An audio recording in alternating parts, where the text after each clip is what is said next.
नेपाल में आया भयंकर बाढ़ जिसने सैकड़ों लोगों की जिंदगियां ले ली, भयानक तबाही मचाया। लेकिन जब यही पानी भारत आता है तो भारत इस पानी से कैसे अपने आप को बचाता है, अपने लोगों को बचाता है, अपने संसाधनों को बचाता है, यही सबसे बड़ा काम हुआ है। जिस तरीके से भारत ने अपने आप को संभाला है इस पानी के प्रकोप से, ये अपने आप में बहुत ही दिलचस्प भी है। उन तमाम अधिकारी, उन तमाम लोगों की मेहनत को यहाँ से सलाम भी है, जिनकी छुट्टियाँ ज़बरदस्ती भी रद्द की गई लेकिन उन्होंने काम ईमानदारी से किया है। उन्हीं के बारे में आज चर्चा है। तो बताइए कि कैसे भारत ने कैसे इस प्रकोप को झेला।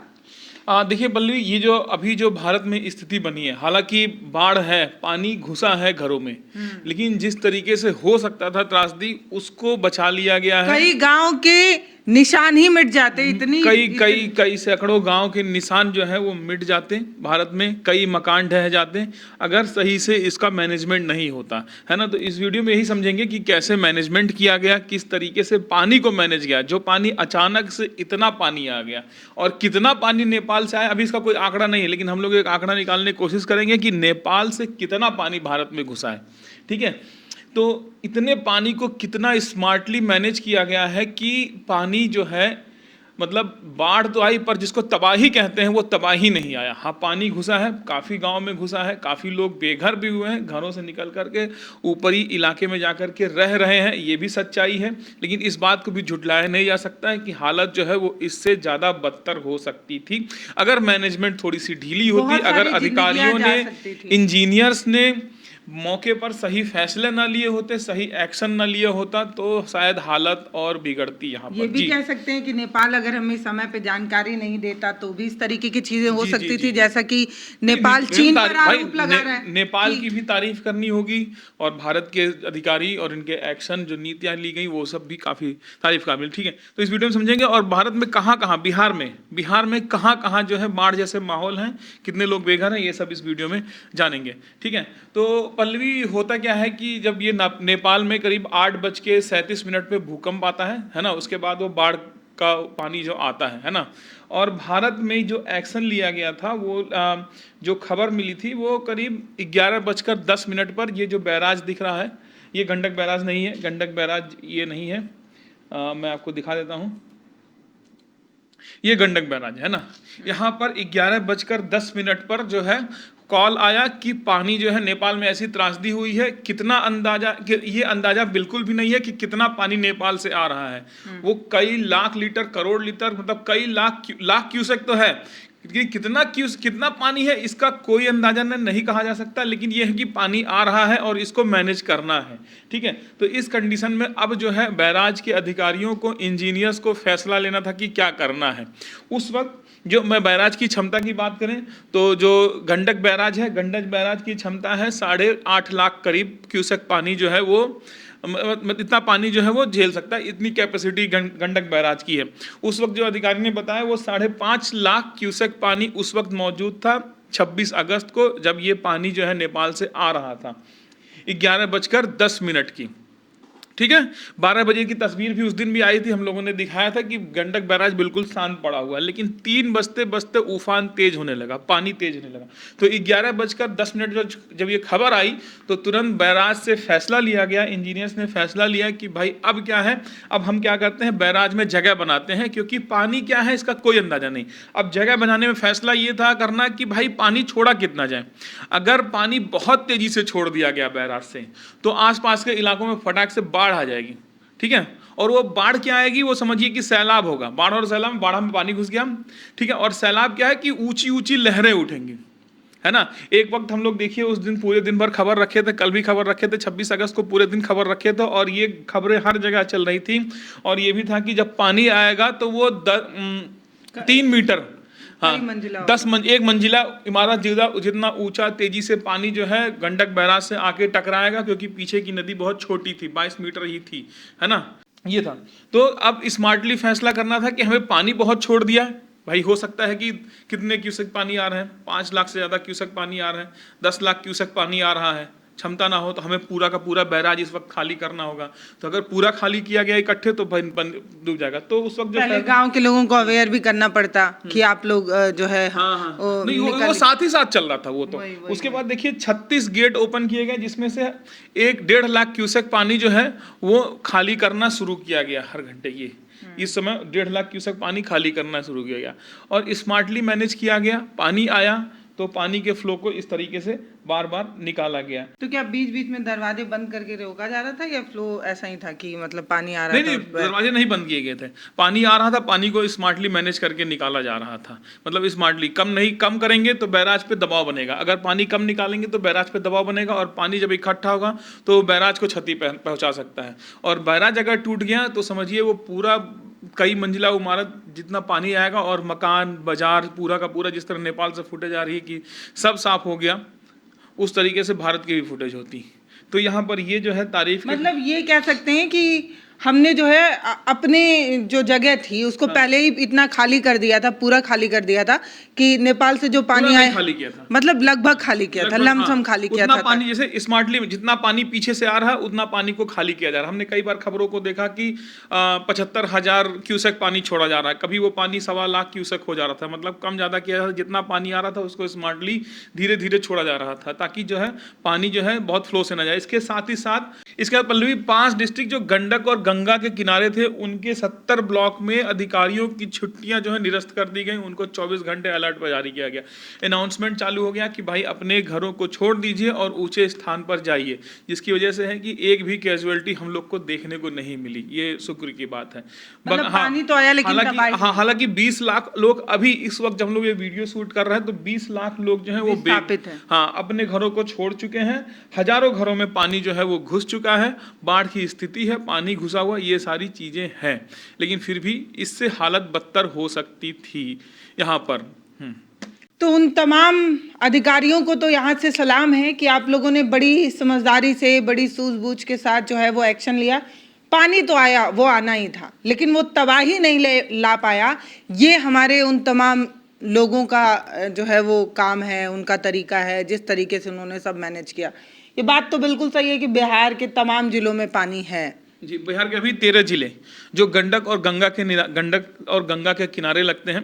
जैसे गंडक हमारी वाल्मीकि नगर जो नेपाल में नारायणी है, वो वाल्मीकि नगर में जब एंटर करती है कुशीनगर और ये पश्चिमी चंपारण के क्षेत्र में, तो वहाँ से जब एंटर करती है तो वो गंडक बन जाती है और गंडक ये पटना के आसपास सारण जिला में जा करके ये गंगा में मिल जाती है और फिर गंगा से ये जा करके भागलपुर के बाद बंगाल में मिल जाती है। तो यहाँ पर 13 जिले कुल लगते हैं बिहार के। इन 13 जिलों में फिलहाल जो है कहीं कहीं स्थिति जो है काफ़ी ज़्यादा खराब है। जैसे वैशाली की अगर बात करें तो वैशाली के 10 जिलों में 700 लोग इस समय बेघर हो चुके हैं। उनके घरों में 700 घरों में पानी घुसा हुआ है। ठीक है, तो काफ़ी लोग बेघर हैं। पश्चिमी चंपारण के बगहा की बात करें तो 500 घरों में पानी घुसा हुआ है। और बगहा को अगर आप मैप में देखेंगे तो बगहा एक ऐसी जगह है जिसको आप देख करके ही समझ सकते हैं कि बगहा को मैं यहाँ पर आपको दिखाता हूँ, एक बार मैप में आइए। बगहा को अगर आप देखेंगे तो बगहा एक ऐसी जगह है जहाँ पर लोगों के पास भागने की भी जगह नहीं मिलती। ये देखिए, ये वाल्मीकि नगर है, यहाँ से गंडक बैराज है, यहाँ से पानी छोड़ना शुरू किया गया जो 1 लाख 1.25 लाख क्यूसेक पानी जो छोड़ा जा रहा था हर घंटे। और यहाँ से थोड़ा ही नीचे अगर आएंगे तो आपको ये बगहा दिख जाएगा। और बगहा को आप देखेंगे तो बगहा एक ऐसी जगह है जो बिल्कुल नदी के किनारे सटी हुई है गंडक से। और कहाँ पर है? ये बिल्कुल मुहाने पर है जहाँ पानी का वेग सबसे ज़्यादा होता है ना। और यहाँ पर भी लोगों को बचा लिया गया। यहाँ की अभी मैंने वीडियो देख रहा था तो एक आदमी बता रहा था कि हम लोग रात भर सोए नहीं और हम लोग के घर ऐसी जगह है, ये ऐसी जगह है कि हम लोग बच के कहीं भाग भी नहीं सकते हैं। तो हम लोग रात भर बिल्कुल नहीं सोए, हम लोग बैठ के देख रहे थे कि अब क्या होने वाला है। और गंगा का ये जो घर है इनके बगल से ये जो गंडक का पानी कितना तेज़ी से इनके घरों में आवाज़ आ रही होगी, निकल रहा होगा। तो यहाँ का मैंने एक इंटरव्यू देखा था तो मुझे लगा इस वीडियो में ऐड करना चाहिए, क्योंकि लोगों के अंदर उस समय ऐसे इलाकों में डर क्या रहा होगा वो जानने वाली बात है। इसके बाद आप देखेंगे बगहा है ना। इसके बाद आप आइए तो गोपालगंज का जिला है। गोपालगंज के आपके 6 ब्लॉक में और मोतीहारी के 3 ब्लॉक के खेत पूरी तरह से डूबे हुए हैं। ठीक है, ये है।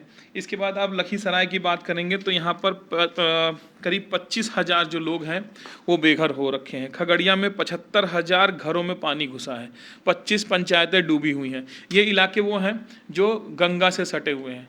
ठीक है। और पटना में भी काफ़ी जो है ये पटना में जहाँ ये आकर के मिलती है गंडक नदी, यहाँ पर भी बाढ़ की स्थिति बनी है, जहाँ 400 घरों में पानी कल तक की खबर थी वो अभी तक घुसा हुआ है जी। तो ये अभी स्थिति है बिहार तो में। बिहार हर बार बाढ़ से पीड़ित तो होता ही रहता है। जी बिहार को हर साल ये जो मानसून है, जो हमें अच्छा लगने वाला मौसम लगता है बरसात, वो बिहार के लिए कभी अच्छा नहीं होता। बिहार के बहुत से ऐसे जिले हैं, बहुत से ऐसे घर हैं, बहुत से ऐसे लोग हैं जो बरसात को बिल्कुल पसंद नहीं करते, क्योंकि बरसात इनके लिए तबाही लेकर आता है। ये तबाही और ज़्यादा भयानक हो सकती थी, लेकिन कई सूझबूझ की वजह से इसको बड़ी स्मार्टली, बहुत समझदारी से इसको जो है वो टैकल किया गया और स्थिति बिगड़ी है। ये सबको पता है कि बाढ़ का पानी घुसा है तो लोग विस्थापित हुए हैं, सड़कों पर पल्ली बिछाकर पल्ली के नीचे रह रहे हैं, ये सबको पता है। लेकिन बस इस बात का शुक्र है, खगड़िया में, सिर्फ अकेले खगड़िया में एक ब्लॉक में 15,000 पन्नियां बांटी जा रही, अभी जो मैंने एक खबर देखी। तो इसका मतलब बहुत बड़ी संख्या में लोग जो है वो विस्थापित हुए हैं। 75,000 घर खगड़िया में डूबे हुए हैं। हाँ, तो इस तरीके से इसको मैनेज किया गया बड़े स्मार्टली। अगर आपको यहाँ पर मैप में दिखाऊं तो लेकिन अभी खबरें ऐसी आ रही हैं कि जो ये संकट है वो टला नहीं है। हाँ। रविवार को कुछ बहुत बड़ा होगा, फिर से कुछ हो सकता है। तो क्या इसमें सच्चाई है कि कुछ हो सकता है? ये देखिए, ये चाइनीज सरकारी न्यूज चैनल की तरफ से एक फुटेज जारी किया गया, मैं उसको भी दिखा देता हूँ। पहले इसको समझ लेते हैं। देखिए, ये गंडक यहाँ आ रही है और ये यहाँ से जाकर के ये गंगा में मिल रही है, बेतिया। इसके बाद आइए आप, तो ये पटना में गंडक में मिल रही, और इसके बाद ये बेगूसराय मुंगेर से होते हुए भागलपुर के आगे जाकर के ये बंगाल में घुस करके फिर ये बांग्लादेश में जाकर के और ये बंगाल की खाड़ी में जाकर के मिल जा रही। बांग्लादेश में जाके यही पद्मा नदी हो जाती है। ठीक है, तो ये फिलहाल है। और आप जो बात कर रही हैं उसको मैं एक बार उसकी फुटेज भी दिखा देता हूँ, कल की फुटेज है वो। तो चाइना की जो सरकारी न्यूज एजेंसी है उसने ये फुटेज जारी की है और उसने बताया है कि जिस जगह पर उस दिन जब भूकंप आया था, उसके बाद जिस जगह रसुआ के जिस जगह में लैंडस्लाइड हुआ था, एवलांच आया था, ग्लेशियर गिरा था, ये वो जगह है। इसकी ऊपर से फुटेज है। अब इसके गिरने के बाद सैलाब आया था, जो पानी में पत्थर फेंकने के बाद जिस तरह पानी उछल करके बाहर निकलता है, उस तरीके से सैलाब आया। उसके बाद अब ये जहाँ गिरा है, इसके पीछे जो है पानी जो है वो पूरी तरीके से चोक हो रखा है नदी का। लेंडे नदी बह रही है, लेंडे नदी का पूरा पानी चोक हो रखा है। और इस पानी में जो है उस समय जब ये फुटेज आई थी तो कहा गया था कि इसमें 20 लाख घन मीटर पानी अभी है और डेली रोजाना इसमें 10 लाख घन मीटर पानी इसमें मिलता जाएगा और 3 दिन में इसमें 50 लाख घन मीटर पानी हो जाएगा। और उस वक्त क्या होगा कि ये जो कृत्रिम बांध बना हुआ है, जो मलबा गिर करके बंधा हुआ है, पानी का फोर्स जब ज्यादा होगा ये टूटेगा और फिर से उसी इलाके में, रसुआ के उसी इलाके से फिर से पानी बहता हुआ आएगा। तो इस पर भी है, अभी खबरें चल रही हैं, बाकी अभी क्या होता है ये तो आने वाले वक्त में पता चलेगा। लेकिन ये चाइना का सरकारी न्यूज़ चैनल ने, किसी प्राइवेट न्यूज़ चैनल ने नहीं जारी किया, सरकारी न्यूज़ चैनल की जारी की हुई तस्वीरें हैं। और ये मैंने जो पढ़ा था ये कई ताइवान ने भी लिखा था और अन्य देशों के मैंने पोर्टल्स पर जा करके वहाँ से पढ़ा था इसको जी। तो ये कहा जा रहा है कि संकट के बादल अभी टले नहीं हैं। रविवार हो सकता है कि फिर से कुछ बहुत बड़ी त्रासदी की तस्वीरें निकल जाएं या इस तरीके से बाढ़ के पानी और पानी की तबाही का मंजर जो है वो देखने को मिले। फिलहाल अभी के लिए इतना ही है, लेकिन कहना सिर्फ इतना है कि बिहार इस पूरी लड़ाई में नेपाल के साथ खड़ा है, लगातार खड़ा है, लगातार जो है वो मदद पहुंचा रहा है, चाहे वो जरूरी दवाइयाँ हों, टेंट हों और तमाम तरीके की चीज़ें। और भारत अपने देश के भी लोगों को बचाने की कोशिश कर रहा है। इस वीडियो में अभी के लिए इतना ही। नमस्ते, मैं पल्लवी हूँ, आप भारत एक नई सोच देख रहे हैं। इस वीडियो पर आपकी जो भी राय हो वो कमेंट सेक्शन में लिखिएगा। बहुत धन्यवाद। हमारे वीडियो का नोटिफिकेशन सबसे पहले पाने के लिए प्ले स्टोर से हमारे ऐप भारत एक नई सोच को अब इंस्टॉल करें।